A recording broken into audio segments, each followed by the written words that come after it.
Honorable members of the National Executive Committee of ODM, good morning to you all. ODM. ODM. Asante. First, I want to take this opportunity to thank all of you for having conferred to me this heavy responsibility of being the party leader of ODM. I am fully aware that this process was initiated by this committee of the National Executive Committee.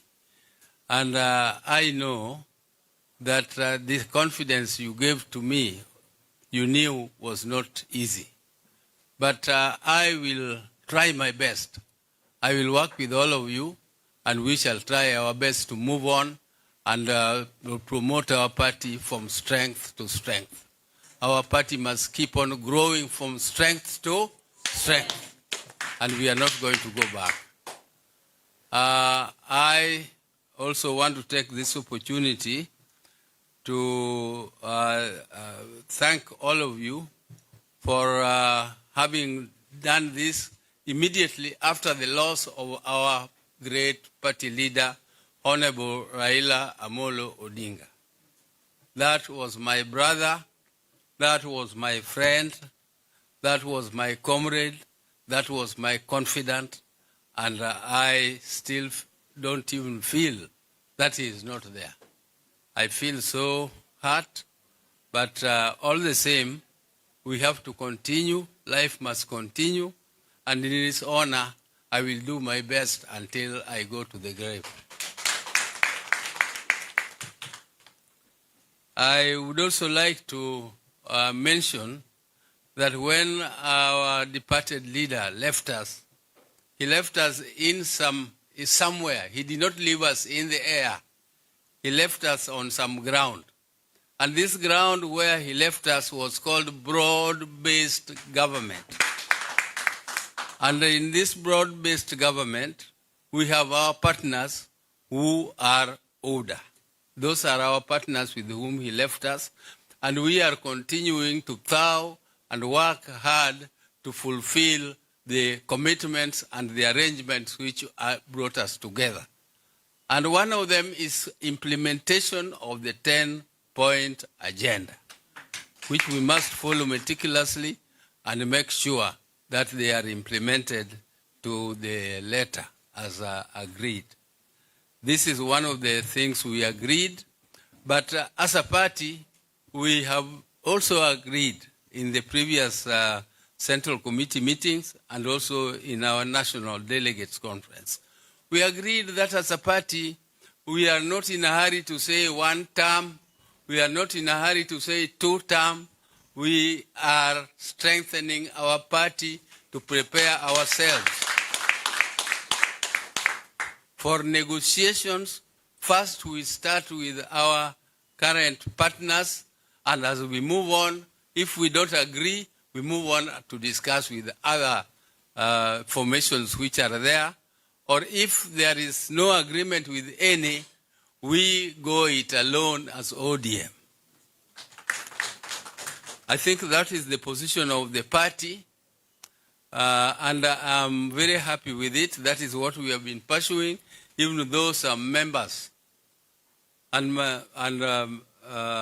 honorable members of the executive, I am not very happy that when we pass resolutions here, some of the members of this committee, some of the members of the Central Committee, who are policymakers of this party, go out to say exactly the contrary of what we have agreed in committees.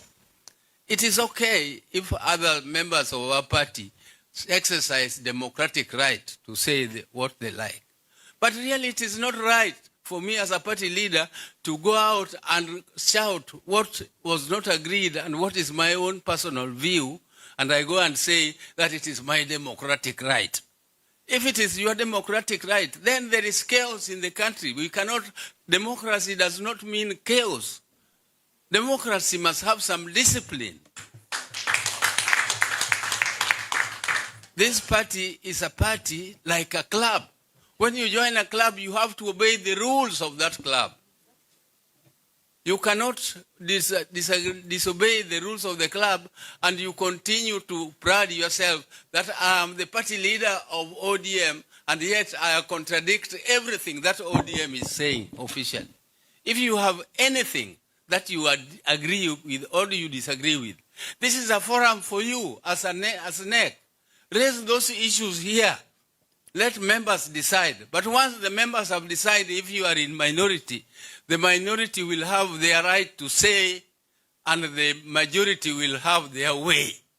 That is the principle of democracy. The minority have a right to say and the majority have their way. That is why you do elections. If you are in minority, you follow what the majority have decided. That is the cardinal principle of democracy, which I want our party to adhere to. And I'm very disappointed sometimes. We just come here, we agree, and then when we go out, we say something else. I hope some of these issues will be discussed, and I hope that our party will continue to be strong. And I also want to condemn a trend which I have noticed recently. That is the interference of other parties in our party affairs. This thing called Azimio. We are the Azimio.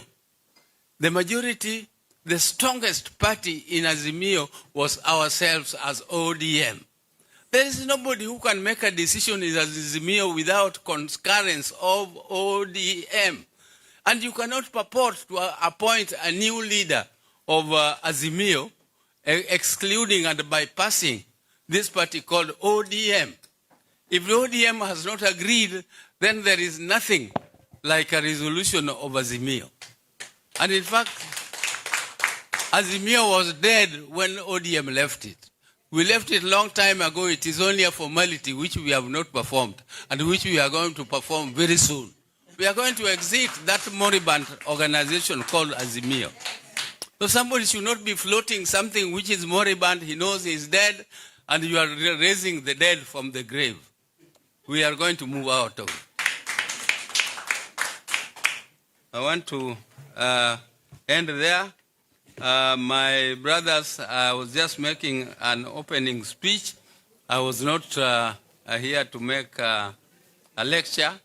But I hope that members will discuss freely, will discuss without any restrictions, and we shall make necessary resolutions as we go on. And I thank you all for listening to me. Thank you very much. Thank you, Party Leader. Now, may I request that members of the media and any other person who is not permitted to sit in the NEC to exit the room. We want to start the meeting.